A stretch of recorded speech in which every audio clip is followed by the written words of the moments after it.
Hello दोस्तों, civil site visit channel में आपका स्वागत है। तो फ्रेंड्स, आज फिर मैं आपके लिए एक नया टॉपिक लाया हूँ जो मतलब साइट पे कितने भी इंजीनियर्स होंगे, मतलब साइट इंजीनियर यहाँ जो फ्रेशर होंगे उनके काफ़ी काम आने वाला है। क्योंकि अगर आप अभी काम भी करवा रहे हो वहाँ पे, अगर स्टील में काम करवा रहे हो तो काफ़ी इंजीनियर्स होंगे जिनको ये चीज़ें अभी नहीं पता होंगी काम कराने के दौरान भी।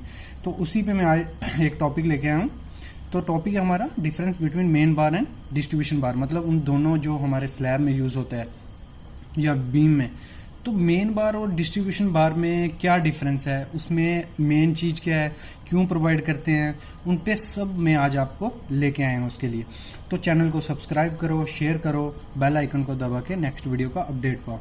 ठीक है, ये मैं क्यों बोलता हूँ सब्सक्राइब, क्योंकि अगर आपने चैनल सब्सक्राइब किया रहेगा तो आपको नोटिफिकेशन मिल जाएगी इजिली और आप वीडियोस देख सकते हो, क्योंकि रोज हमारी नई नई वीडियो आती जा रही हैं। तो आज का टॉपिक हम स्टार्ट करते हैं। तो हमारा टॉपिक है डिफरेंस है दोनों में, मेन बार और डिस्ट्रीब्यूशन बार में। तो सबसे पहले स्टार्ट करते हैं। एक स्लैब की मैंने एग्जांपल ली हुई है कि जो हमारी यहाँ कास्ट हुई है अभी स्लैब एक टैंक की, तो 30 मीटर बाय 10 मीटर की स्लैब थी। तो सबसे पहले आपको ये पता होना चाहिए, मतलब स्लैब है तो 1 वे स्लैब है कि 2 वे स्लैब है। इसमें मैं प्रैक्टिकल वीडियो भी लाऊंगा, लेकिन यहाँ आप अभी थ्योरेटिकल में बता देता हूँ आपको। तो सबसे पहले क्या है, 1 वे 2 वे हम चेक कैसे करते हैं, वो उसमें प्रोसीजर क्या रहता है, जो हमारा लॉन्ग लेंथ है 30 डिवाइड बाय 10 मीटर, मतलब लॉन्ग बाय शॉर्ट। तो अगर वो ग्रेटर देन 2 आया तो हमारी वो है 1 वे। तो इसको चेक करते हैं, हमारी ये 1 वे स्लैब है कि 2 वे है। 30 डिवाइड बाय 10 तो हमारी ये 3 बड़ा आया, मतलब 2 से, तो ये हमारी 2 वे स्लैब हुई। तो उसी का मैंने एक सेक्शन काटी हुई है, एक बीच में से सेक्शन काटी है। तो हमारी डेप्थ कुछ भी ले लो, 125 mm आपको मिनिमम रखनी है, और ये आपकी 10 मीटर है लॉन्ग, इसका कोई काम नहीं है। तो एक मैंने लेट किया है कि लोड पड़ रहा है हमारा सेंटर में, इधर ये स्लैब है। तो जब लोड पड़ेगा तो बेंड होगी, तो उसकी शेप कैसे आएगी जब बेंड होगी, ये आई उसकी शेप। ये क्यों बता रहा हूं मैं, क्योंकि काम आएगा, मतलब मेन और डिस्ट्रीब्यूशन में डिफरेंस बताने में मेरे को इजिली होगा। तो ये लोड पड़ा तो हमारे यहाँ सैगिंग हुई, मतलब डाउन पोर्शन ऐसे बन जाएगा बाउल शेप का, क्योंकि यहाँ लोड पड़ रहा है, तो यहाँ पड़ रहा है लोड, तो ये बाउल शेप का सैगिंग होगी। और यहाँ से यहाँ जो सपोर्ट होगी, यहां से जॉइंट होगा, जो कॉलम होगा, जहां जो भी यहां सपोर्ट है, तो वहां से क्या होगी, हॉगिंग, मतलब यहां से उठेगा, क्योंकि जब यहां से बेंड हो रहा है तो ये चीज ऐसे ऐसे उठेगी ऊपर। ठीक है, एक ये चीज होगी, एक चीज पता चल गई। दूसरी है हमारा ये कंप्रेशन जोन है इसका ऊपर स्लैब का, और ये टेंशन जोन। इसमें 2 क्वेश्चन और निकल जाएंगे आपके कि मतलब हम रीइंफोर्समेंट क्यों प्रोवाइड करते हैं, कंक्रीट को रीइंफोर्समेंट की जरूरत क्यों पड़ती है। और लास्ट मतलब ओल्ड डेज में क्या होता था, रीइंफोर्समेंट यूज नहीं करते थे, तो करते भी थे तो बैम्बो स्टिक्स यूज करते थे रीइंफोर्समेंट की जगह पे। तो अभी क्या है, चल गया पता, ये मतलब हमारा कंप्रेशन जोन आएगा, टेंशन जोन। तो कंक्रीट क्या होता है, मतलब कंप्रेशन में उसका अच्छा हाथ, मतलब गुड इन कंप्रेशन कंक्रीट, और जो रीइंफोर्समेंट है वो क्या है, गुड इन टेंशन। तो अभी हमारा लोड कहां पड़ रहा है, सबसे ज्यादा लोड पड़ रहा है हमारा बॉटम में, टेंशन जोन में। तो जो रीइंफोर्समेंट की ज्यादा जरूरत कहां पड़ेगी, यहां पे, ये पॉइंट है। अभी मैं इनका फंक्शन लेके आपको समझाते जाता हूं है क्या। तो सबसे पहले है function of main reinforcement. Main reinforcement क्या है, bending movement develop at the bottom of the slab, मतलब जैसे मैंने बताया। जहां और एक चीज और, मतलब ये तो सबको पता होगा अगर जो थ्योरेटिकल भी, कि जहां हमारा बेंडिंग मूवमेंट ज्यादा होता है वहां हमारा शेयर फोर्स 0 होती है, और यहां बेंडिंग मूवमेंट हमारा ज्यादा होगा, और शेयर फोर्स कहां ज्यादा होगी, सबसे ज्यादा यहां पे। और यहाँ शेयर, और आपने देखा होगा साइड पे क्रैंक बार भी प्रोवाइड किए जाते हैं, ऐसे प्रोवाइड किए होंगे साइड पे, मतलब कॉर्नर पे, सपोर्ट पे।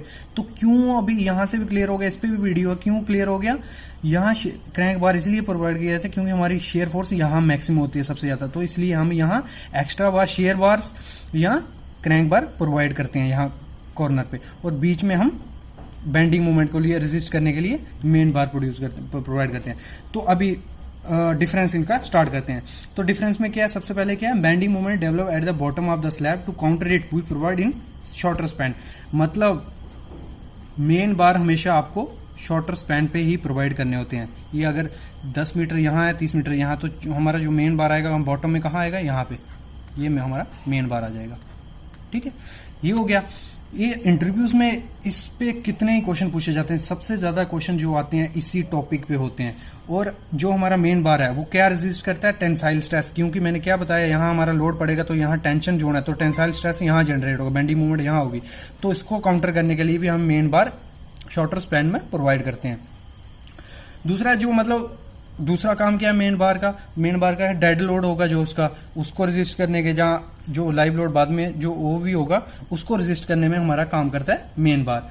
और जो हायर डाया होगा, मतलब दोनों में अगर स्लैब में 12 mm या 10 mm या 8 mm जो हायर डाया होगा वो हम मेन बार में यूज करते हैं। ये हो गया। इन पे मैं आगे एक इंटरव्यू क्वेश्चन भी बनाए हुए हैं, एंड में बताऊंगा जो पूछे गए हैं। तो पहले इनका डिफरेंस आज समझ लो।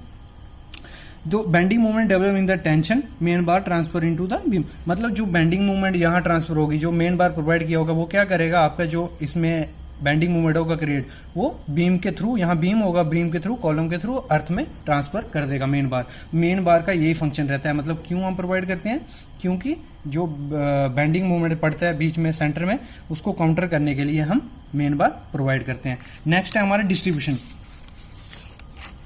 तो डिस्ट्रीब्यूशन प्रोवाइड क्यों करते हैं, मतलब उसका फंक्शन क्या रहता है। सबसे पहले है जो, मतलब मैं बता देता हूँ कैसे करते हैं प्रोवाइड। यहाँ मैंने एक डायग्राम भी बनाई है। ये हमारा मेन बार आ गया अगर, ठीक है, 12 mm को मैंने जैसे बताया। और जो वहाँ हमारा डिस्ट्रीब्यूशन होगा उसके परपेंडिकुलर हम प्रोवाइड करेंगे। ये चीज है, एक परपेंडिकुलर प्रोवाइड करना है। और उसका डाया कितना रहेगा, जो मेन बार रहेगा उससे कम ही डाया का हम यूज करते हैं। और उसका मेन काम क्या है डिस्ट्रीब्यूशन बार का, शेयर स्ट्रेस को काउंटर करने के लिए हम मेन बार प्रोवाइड करते हैं। ये हो गया। दूसरा है मतलब क्या होता है कि जब एक बार कास्ट हो जाती है स्लैब, तो क्यूरिंग के टाइम क्या होता है, थोड़ा श्रिंक करता है, हमारा कंक्रीट होता है श्रिंक करता है। जहां उस पर धूप पड़ेगी या ठंडी पड़ेगी उससे क्या होगा, श्रिंकेज होगी। और जो हमारी स्लैब होगी ना उसमें क्रैक्स प्रोड्यूस होने लग पड़ते हैं। अगर सिर्फ हमने मेन बार प्रोवाइड किया होगा, स्ट्रक्चर तो फिर मतलब नहीं होगा, मतलब वो बियर कर लेगा लोड, लेकिन क्या होगा, क्रैक्स आ जाएंगे। तो क्रैक्स को मेनली हम डिस्ट्रीब्यूशन प्रोवाइड करते हैं कि क्रैक्स हमारे काउंटर हो जाए, मतलब क्रैक्स उस पर ना प्रोड्यूस हो, इसलिए हम डिस्ट्रीब्यूशन बार भी प्रोवाइड करते हैं। और वही पॉइंट मैंने लिखा है, it resist cracks occur in the slab. अगला, it also shrinkage stress and temperature stress पड़ता है। हाँ वही, during curing concrete will shrinkage, मतलब क्यूरिंग के दौरान हमारा कंक्रीट श्रिंक करता है। ये हो गया। अभी मैं इस पे जो इंटरव्यू क्वेश्चन है वो बता देता हूँ IAS के हिसाब से। तो जो हमारी थिकनेस होती है स्लैब की, उसको कैसे डिसाइड करते हैं हम, स्पैन टू डेप्थ रेशियो, जितना हमारा स्पैन है और डिवाइड बाय उसकी डेप्थ, इससे हम थिकनेस स्लैब की लगा सकते हैं। और मिनिमम आपको एक 125 mm थिकनेस की स्लैब प्रोवाइड करनी ही होती है। और अगला इंडियन स्टैंडर्ड 456 2000 में ये दिया हुआ है, ठीक है। अगला है minimum reinforcement is 0.12% for high yield strength के लिए और 0.15% फॉर माइल्ड स्टील वार के लिए। मतलब अगर आप HYSD वार यूज कर रहे हो साइड पे, ठीक है, और उसमें आपकी जो मिनिमम रिइंफोर्समेंट कितनी होनी चाहिए, आपका cross sectional area into cross sectional area 0.12%, जितना आपका एरिया होगा, क्रॉस सेक्शनल एरिया होगा स्लैब का, उसका 0.12% आपको वहां सरिया यूज करना ही पड़ेगा। और अगर आप FE 250 माइल्ड स्टील यूज कर रहे हो तो 0.15 आपको वहां प्रोवाइड करना पड़ेगा।